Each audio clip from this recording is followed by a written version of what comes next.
would think of me tonight in the motherland.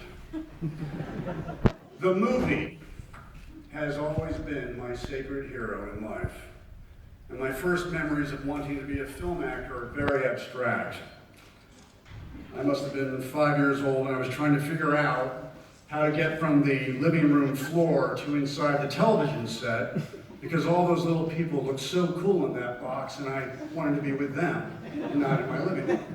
That was my first memory of wanting to be an actor.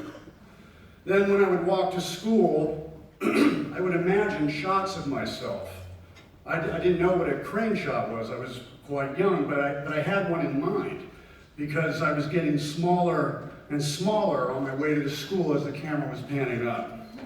Then I would run home from school, and I would will John Huston's Moby Dick to come on the TV, and it would, magically. And I also would will Inashiro Honda's Godzilla epics. I realize that's a slightly different influence than he accurately said my other influences my father gave me, but I'm going back to the childhood influences. His Godzilla epics, because I love the monster movies. Then I discovered Jerry Lewis. I have to thank all my heroes. And with Jerry, I discovered laughter. I laughed so much watching his movies. I was obsessed with Jerry Lewis. He was my first star that I was a fan of.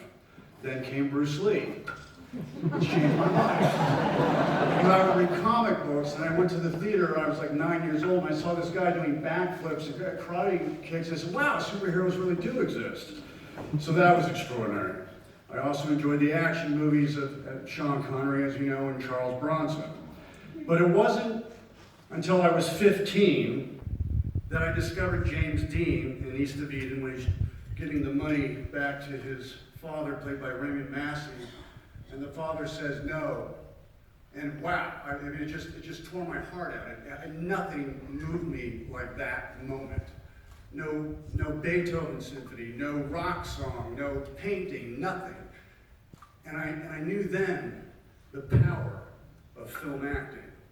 Because of the effects film acting had on saving my life. Without my movie heroes, I never would have made it. I would have given up, but they gave me direction, and they empowered me to live my life and to stay strong, and to one day even join them so that I might give back too. Because no matter where you are, even if you feel like you are at the bottom of the ocean, we will all always have our movies and our movie stars. As actors, we are mirrors who don't send messages, but more reflections of life that others might relate and feel a little less lonely and a little more strength to move forward. So I thank you, have a great night, and please enjoy leaving Las Vegas.